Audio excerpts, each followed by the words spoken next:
Hi, everybody. Um, I First of all, I just got a visit with Riley and Chloe because they came by and got their packets, so that was really fun to see them and talk to them. And we talked about their storybooks that they got this week to read. And you guys also got storybooks about characters that you're going to fall in love with.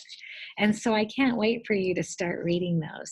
But what I want to do right now to start reading this week is I want to go over what you've learned so far, because you've learned a lot about reading, even if you can't read the words.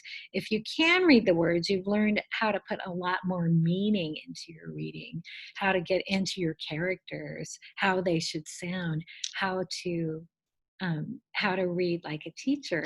So let's go ahead and take a look at what you've learned so far.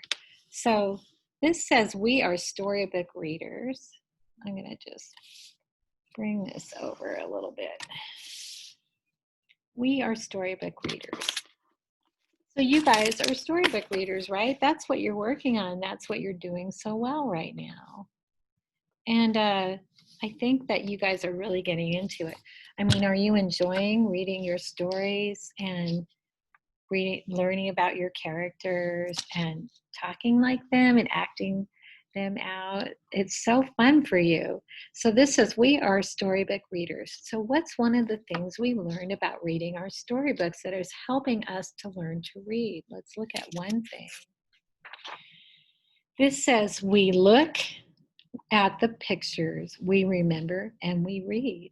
So this shows an eyeball looking at a billy goat going over the bridge, and then we remember what do we always hear, and what do we always say when we see this image? We say trip trap, right? So we look and we remember, and then we read out loud. Look at it, remember it, and then say the words. So if you saw the big bad wolf and he was going up to a house of straw, you see that, right? You see that picture in your mind. And then what do you say? I think you know what you say. I'm going to huff and I'm going to puff, say it with me, and I'm going to blow your house down. Then you read it, right? There's one other. What if in Goldilocks and the Three Bears, when the daddy bear and the mommy bear and the baby bear get home, and they see that their chairs have been sat in, and that the baby bear's chair is broken, what does the papa bear say? You know it. Who's been sitting in my chair? And then the mama bear says, who's been sitting in my chair? And the baby bear says, and mine is broken. You know that. You saw the picture, you remembered, and then you read it out loud. And you are getting so good at that. Look how you did that. That's reading, even if you can't read the words.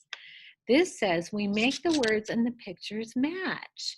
So this child right here, this little guy, is reading a copy of The Carrot Seed, and it's about a little boy planting carrot seeds. And it says a little boy planted a carrot seed, and you see in the picture the little boy is planting a carrot seed. Or let's look at Frog and Toad, our friends. So we know. Remember, I read the Frog and Toad to you where Frog wasn't feeling well, right? And so you see the picture and you say, Frog's not feeling well. Toad brought him a cup of tea. Is what you're saying matching the picture? Yes, you bet. So I'm going to turn the page, and now I want you to say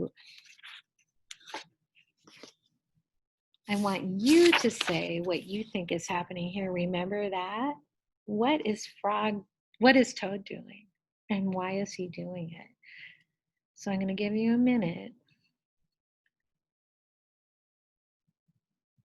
So Toad is standing on his head because he thinks that will help him think of a story to tell Frog, because what did Frog ask Toad to do? You remember? Frog asked Toad to tell him a story, right? So if you said that, then the picture matches the words, right? That's very good. Okay. And then you totally are doing this because you had fun doing this all of last week. We talk like the characters. So a lot of you cut out and colored and made puppets out of the Three Billy Goats Gruff. And then you acted out the story. And did you make your voice like the characters? Like, do the troll voice. Who's that tripping over my bridge? And then if you're the goat, you say, it is I, the Billy Goat Gruff, right? And you made your voice sound like the characters, and you guys did that really well. So that's teaching you to know what's happening in the story, remember what's happening in the story, and then you tell the story so well, you talk like a teacher. And that's what you're getting really good at. And then if you can read the story and know the words, it gives you even more confidence to talk like a teacher and really act out the story. So now I'm going to talk to you about we read more and more exact words. And what that means is that when you have a storybook and you're reading along,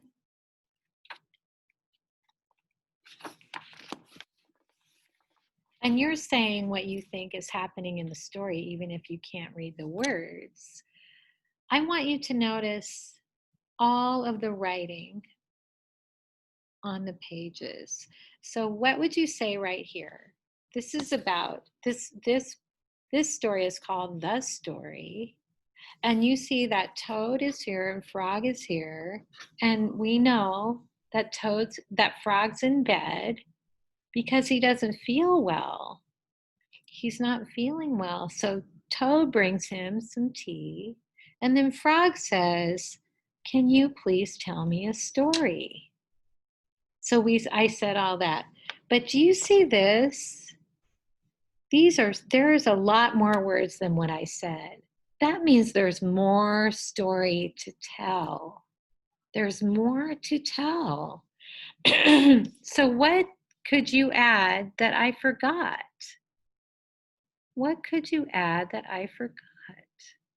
So I said that Frog is not feeling well. So Toad comes over to help take care of him, gives him some tea, and then Frog says, tell me a story. First of all, how does Toad know that Frog doesn't feel well? Do you remember what Toad says? You look green. And then Frog says, what? Today I am always green. And then Frog says, but today you look what? Really green. And then what advice does Toad give to Frog? You better get in bed and go rest. So I just added 3 more things that were written here.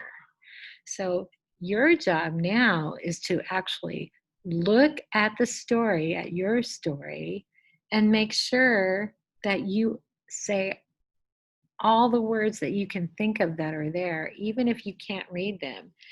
There's always more story to tell, right?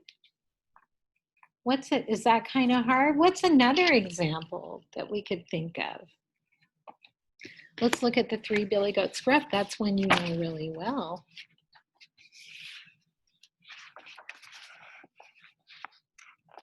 Let's go to the end with the big Billy Goat and see if we have more to tell. So we see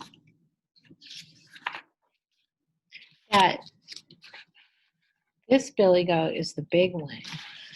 And so we could say, you know, what does the troll always say?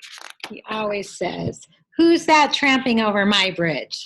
Roared the troll. And you know that's what that says. So what does the big billy goat say? What do you think he's saying? He's going to say who he is, right? But look at this. What more does this tell you?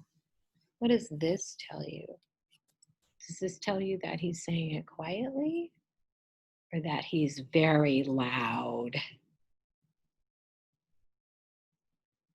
And then I see the troll always talks very loud. So the goat, the big billy goat, thinks he needs to talk very loud too. So now I know that what I'm saying matches what's happening, and I'm telling more about what's happening. I'm not just saying it is I, the big billy goat. I'm saying it is I, the big billy goat, in a voice as loud and scary as the trolls. So that's what you need to do. You need to go through your books and you need to add more about what you think it says.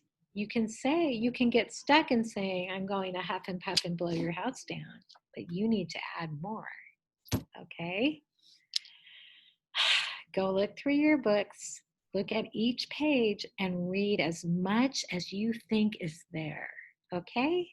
Have fun. I'll see you in a little while.